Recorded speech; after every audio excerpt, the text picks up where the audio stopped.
കണ്ടു കണ്ടു. ഇനി ഇപ്പൊ ഇവിടുത്തെ കല്യാണം കഴിഞ്ഞാ പിന്നെ രഘുവിനെ കൊണ്ട് അങ്ങർക്ക് ആവശ്യമുണ്ടാവും. ഞാനും അതന്നെ ആലോചിക്കണേ. അല്ലാണ്ട് ഇപ്പോ നമ്മുടെ കാര്യത്തിൽ തീരുമാനമാകാതെ അവൻ ഇങ്ങനെ ഉരുണ്ട് കളിച്ചാൽ എങ്ങനെ വേണേ? ദാ വരണു.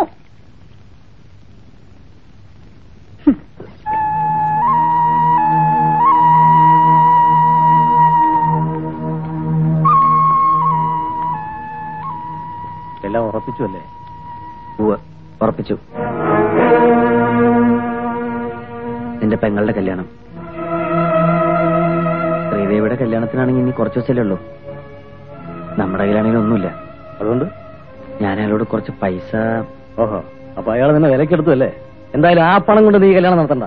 ഞാനത് സമ്മതിക്കില്ല. എന്താ? അയാളുടെ പണം കൊണ്ട് ശ്രീദേവിയുടെ കല്യാണം നടത്തണ്ടെന്ന്. അതിന് അയാളുടെ പണമല്ലല്ലോ, നിന്റെ പണമല്ലേ? നിന്റെ അച്ഛൻ മരിക്കുന്നതിന് മുമ്പ് നിന്റെ പേർക്ക് എഴുതി വെച്ച ഓഹരി അത് ഞാൻ അയാൾക്ക് വിൽക്കുന്നു. നിനക്കതെങ്ങനെ വിൽക്കാൻ പറ്റും? അതാണ് വിഷ്ണു. നിന്നോട് അയാൾ കാണിച്ച വഞ്ചനയ്ക്കുള്ള ചെറിയൊരു ശിക്ഷ. ഒരു 3 ലക്ഷം രൂപ. തൽക്കാലം നമുക്കത് മതിയാകും. അതൊന്നും ശരിയാവില്ല. രഘു, ഞാൻ പറയുന്നേക്ക്. നമ്മുടെ ഇപ്പോഴത്തെ അവസ്ഥയില് പ്ലീസ്. അയാളെങ്ങനെ പറഞ്ഞാലേ വലിയ അപകടം. എന്താ അപകടം? നമ്മൾ രണ്ടാളല്ലേ ഈ വിവരം അറിയുന്നുള്ളൂ. തൽക്കാലം കല്യാണം നടക്കട്ടെ. രഘു, എനിക്ക് നഷ്ടപ്പെട്ട ഒരു അമ്മയുടെ വാത്സല്യത്തിന്, ഒരു അനിയത്തിയുടെ സ്നേഹത്തിന്, പിന്നെ നിന്നോട് ഞാൻ ചെയ്ത തെറ്റുകൾക്ക് ഇങ്ങനെയല്ലാതെ ഞാൻ എന്താ പകരം ചെയ്യാം? നീ വിചാരിക്കുന്ന പോയൊന്നും അല്ല. അയാൾ ഭയങ്കര ചതിയനാ. അതെനിക്ക് മനസ്സിലായി. അയാൾ ഒരു കളി കളിക്കാൻ നോക്കി. ആദ്യം ഒപ്പിട്, പിന്നെ കല്യാണത്തിന് 2 ദിവസം മുമ്പ് പണം തരാന്ന്. ഞാൻ പറഞ്ഞു പണം തരുമ്പോ ഒപ്പിടാന്ന്. അയാളുടെ കളി വിഷ്ണുവിന്റെ അടുത്താ. പറഞ്ഞ പണം മുഴുവനും ഉണ്ട്. കുഞ്ഞനന്തം വാക്ക് പറഞ്ഞ വാക്കാ. പക്ഷേ ചന്ദ്രപ്പന്റെ മോനെ വിശ്വാസമില്ല എന്ന് പറഞ്ഞപ്പോ വിശ്വാസമില്ലാഞ്ഞിട്ടൊന്നുമല്ല. ബിസിനസ് ആവുമ്പോ അതിന്റെ രീതി തന്നെ ആവുമല്ലേ ഭംഗിന്ന് വിചാരിച്ചു. നീ ചന്ദ്രപ്പന്റെ മോൻ തന്നെയാ. അല്ല, ഉറുപ്പിക എണ്ണി നോക്കണ്ടേ? പിന്നെ 10-1 പോയാൽ 100-ന് 10 പോവുക. അപ്പൊ 1000-100 പോവും. അമ്മാവൻ തരുന്ന പണമല്ലേ, കുറച്ച് കുറഞ്ഞെന്ന് വെച്ചാലും കുഴപ്പമൊന്നുമില്ല. കണ്ടോ കണ്ടോ മുല്ലമംഗലത്തുകാരന്റെ തറവാടിത്തം. എന്നേനെ ഇറങ്ങട്ടെ. കല്യാണത്തിന് 1 ദിവസമല്ലേ ഉള്ളൂ. പൊന്നെടുത്തിട്ടില്ല. പിന്നെ കുറച്ച് സാധനങ്ങൾ വാങ്ങണം. ഷൊർണൂർ വരെ പോവാ. പിന്നെ കല്യാണത്തിന് അമ്മാവന്റെ മേൽനോട്ടം ഉണ്ടാവണം. അതുണ്ടാവുമല്ലോ.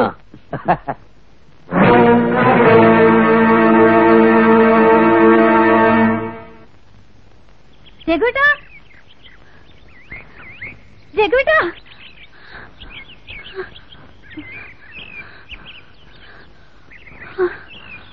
രഘുട്ടിന് എന്തായി കാണിച്ചേ?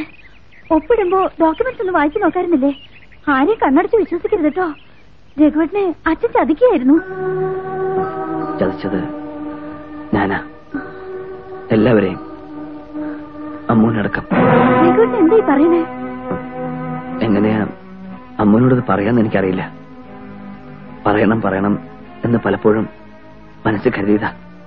പക്ഷേ നിന്റെ സ്നേഹം കണ്ടപ്പോ അതെനിക്ക് നഷ്ടപ്പെട്ടെന്ന് തോന്നി. എന്റെ സ്വാർത്ഥത. ഇനിയെങ്കിലും ഞാനത് പറഞ്ഞില്ലെങ്കിൽ അതെല്ലാവരോടും ചെയ്യുന്ന ക്രൂരതയായിപ്പോ. ഞാൻ രഘുരാമനല്ല, വിഷ്ണു. വിഷ്ണു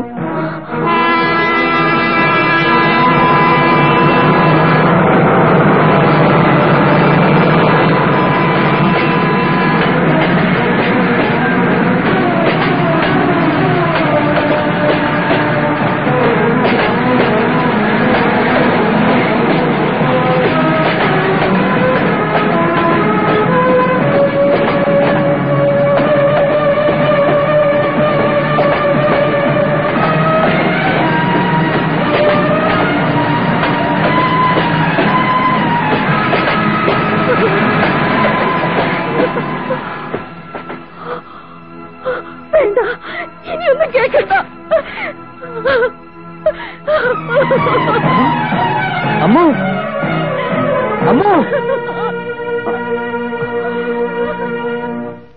ഇതൊന്നും അല്ലടോ. ഇത് പനച്ചൽ വർഗീത് മകൻ പൗലോസിന്റെ പുരയിടത്തിന്റെ തീറാധാരം. ഇത് നെല്ലിക്കന്റെ.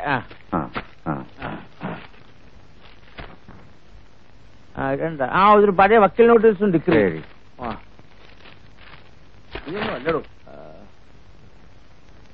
ഇതൊന്നും അല്ലടോ. പച്ചവന് എവിടെ പോയി? എടി ഒരുപെട്ടവളെ, എടി നീ ഈ മുറിക്കറി വരെ കടലാസ് കൊടുത്ത് കളഞ്ഞോ? അമ്മൂമോൾ ഇവിടെ എന്തോ തെരഞ്ഞത് കണ്ടു. അമ്മു എപ്പോ? ഇത്തിരി മുമ്പ്. എടി അമ്മു,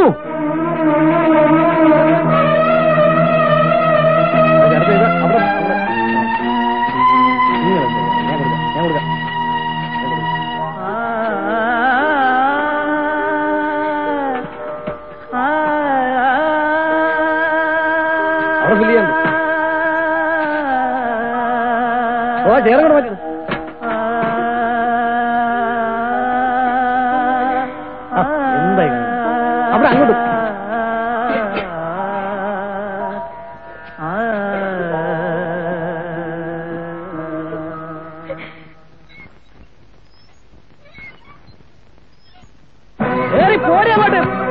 നിനക്കെന്റെ സ്വഭാവമില്ല. കൊന്നുകളഞ്ഞാൽ എന്റെ അച്ഛനെ എന്നെയും കൂടി കൊന്നാണ് നടക്കുന്നത്. പല കഴിവോളെ നിനക്ക് ശൃംഗരിക്കാൻ അല്ലടി. ആ തെണ്ടി ചെറുക്കന്റെ കൂടെ നിനക്ക് ആഞ്ഞാറ അല്ലടി. കൊന്നുകളഞ്ഞാൽ ഒന്ന് കുഴിച്ചുപോണ ഞാൻ നടക്കണേ അവിടെ അവിടെ അവിടെ.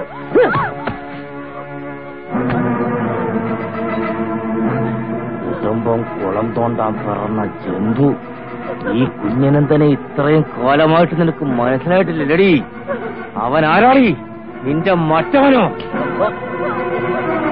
രണ്ടിനെ കൊല്ലിഞ്ഞാൻ.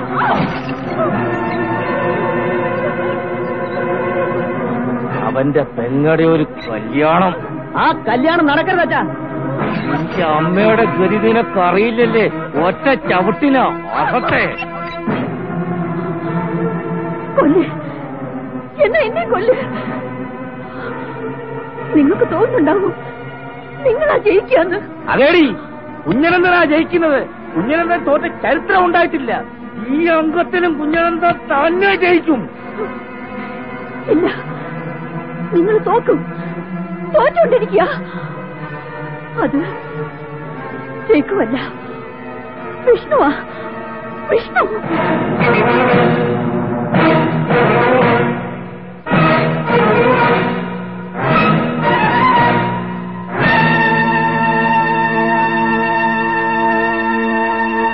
സീറ്റയ്ക്ക് ഒരു കുറവില്ലല്ലോ. കൊണ്ടുപോടത്തേണ്ടി സാധനങ്ങളൊക്കെ എത്തിയല്ലോ അല്ലേ പറഞ്ഞു?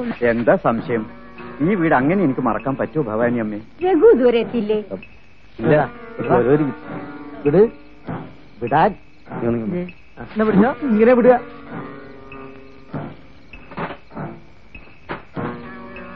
അവനെ കാണുന്നില്ലല്ലോ. അവൻ കാശ് വാങ്ങിട്ട് വേറെ എവിടെയെങ്കിലും പോകുന്നു പറയുന്നു. എന്തേ? ഇതൊന്നുമില്ല. അവിടെ ജോലി ചെയ്തോണ്ടിരുന്ന ഞാൻ.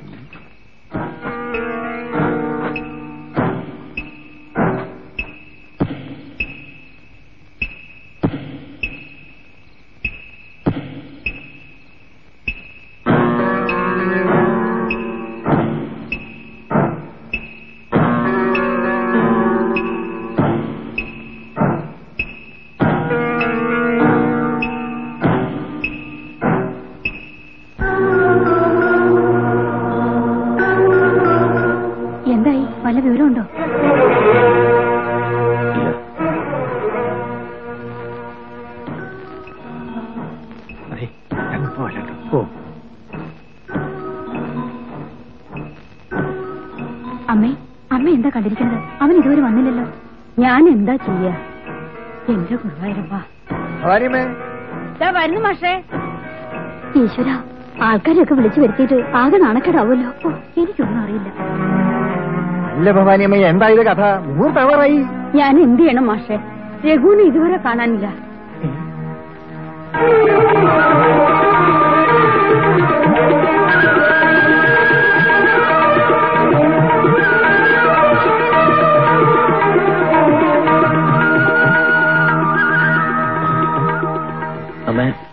മോനെ, എന്താ മോനെ ഇത്? നീ ഇതുവരെ എവിടെയായിരുന്നു? ഞങ്ങളൊക്കെ പേടിച്ചു പോയി. അതല്ല പെട്ടെന്ന് റെഡിയാവും.